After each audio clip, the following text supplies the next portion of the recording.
It is the birthday of Rabbi Yeshua of Nazareth, Jesus. Today, it's Christmas 2024, and I am reading more of this amazing thing of the connection between Jesus and psychedelics. So I don't know if many of you know, there was a book, an academic book, published in the 1970s, called The Sacred Mushroom and the Cross. Check it out, it's even on Audible. Sacred Mushroom and the Cross, written by John Marco Allegro. John Marco Allegro, who was one of the scholars that was first to be called to research the hidden scrolls of the Dead Sea when they were found, because he was so literate in Semitic languages, in ancient Sumerian languages and stuff like that. And he claims, listen to that, Allegro claims in his book, The Sacred Mushroom and the Cross, that Jesus was a mushroom. That there was no historical figure, a human man called Yeshua, but it's all allegory, it's all symbolism. You know, the way that people today who do ayahuasca call ayahuasca sometimes the grandmother, and peyote they called grandfather. Same. So they called according to Allegro, they called the mushroom Yeshua, salvation. And for them, the mushroom, Yeshua, which is the Hebrew name of Jesus, Yeshua, for them, he was a teacher of love. If you think about it, there are many magic mushrooms today that you can buy under the name of golden teacher. The seeing psychedelics, mushrooms and plants as teachers of love, teachers of expanded consciousness is very common.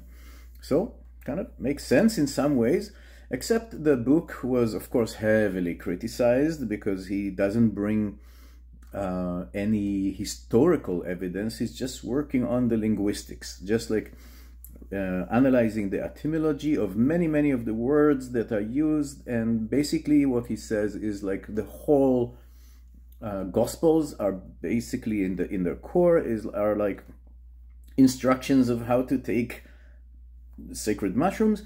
And especially he claims that the first Christians, which were not Christians of course, they were Jewish, it was a Jewish cult, they were all Jews, but according to him they were connected to Dionysian mysteries, which I'll come in a second to, but also to what he calls fertility cults.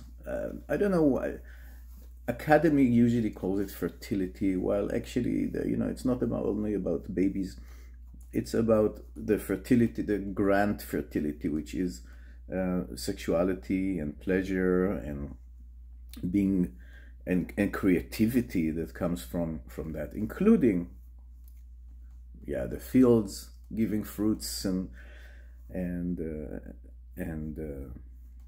babies being born. So he claims that it all was connected to fertility cult practices, and that the name, he actually claims that if you take back the name of Yeshua in Greek, as it was written, Isus, to ancient Sumerian, it would mean, listen to that, the semen, or juice or semen, that brings healing and love, or no, I forgot the exact thing, but the semen that brings healing and something else,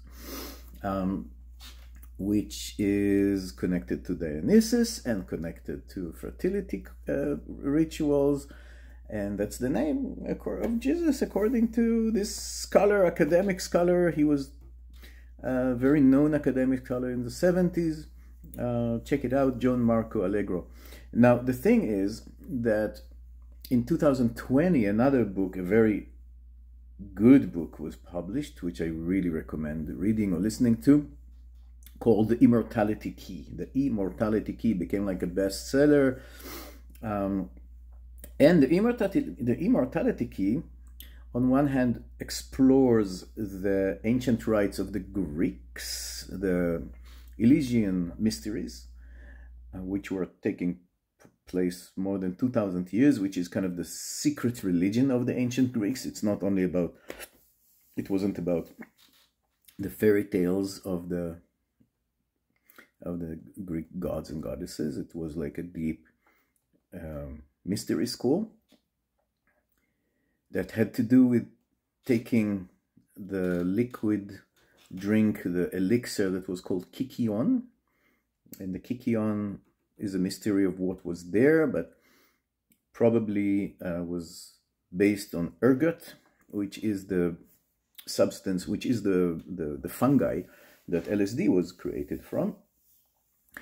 And he draws lots of connections, very, very scholarly and very interesting, to ancient rites that had to do with the first alcohol consumption, of beer production, in what we call in Hebrew marzeach. It's funny, you know, the way they pronounce it in English, but it's marzeach from the Bible, which Beit Marzeach is basically how we call a pub, but it's the place of drinking. But in ancient marzeach was were rituals of connecting with the dead, with the spirits of the dead, by consumption of some kind of an ancient production of beer. From that to wine, and his thing of wine is like, wine was not only wine. The wine that was connected to Dionysus was not only wine, it was what he calls spiked wine. It was wine that was spiked with herbs, mushrooms, psychedelics, basically. And there were like hundreds of recipes of how to create different types of spiked wine that will give you different experiences and sometimes even kill people if they wanted to. So the Dionysian mysteries that were connected to the Elegian mysteries were using wine as a carrier for psychedelics.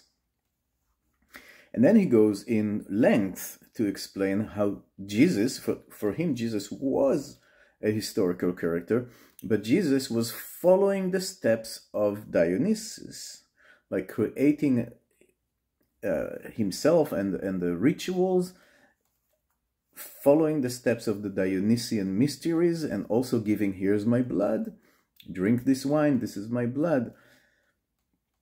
This wine was spiked with mushrooms, with psychedelics.